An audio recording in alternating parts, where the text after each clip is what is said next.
घर चढ़ के मारब बरियारी रे छूट जी तो कैल रंगदारी रे घर चढ़ के मारब बरियारी रे तोरा बाप के न तोरा दादा के चिन्हबो बेटा सब गोली मारबो तैब गिनबो तोरा बाप के न तोरा दादा के चिन्हबो बेटा सब गोली मारबो तैब गिनबो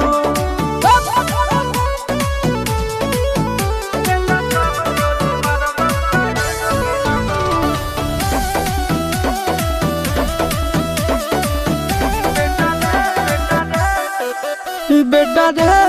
काटा से ठोक देबो चिमनी के भाटा में झोंक देबो देखबो कवन बाप बचैतौ तोरा प्रशासन के गाड़ी भी रोक देबो बेटा जी सुनो बेटा रे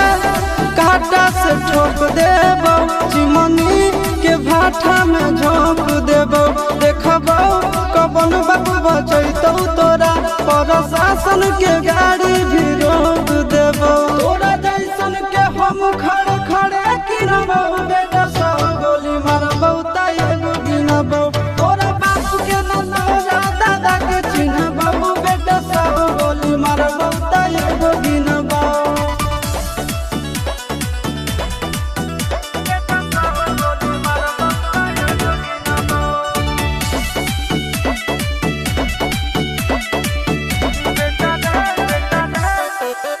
बेटा रे दौड़ा के बाजार में मारबो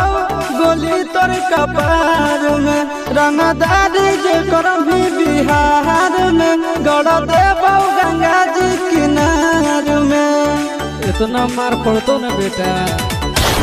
बेटा रे दौड़ा के बाजार में मारबो गोली तोर कपार में रंगदारी जे करभी बिहार में गड़ देबो गंगा जी किनार में कहो चिंटू आशीष के कारण सुनाबो बेटा सब गोली मारबो तैब गिनबो तोरा बाप के न तोरा दादा के चिन्हबो बेटा सब गोली मारबो तैब गिनबो मारत मारत पिछुआरा लाल कर दे बेटा ध्यान से बाप इधर है।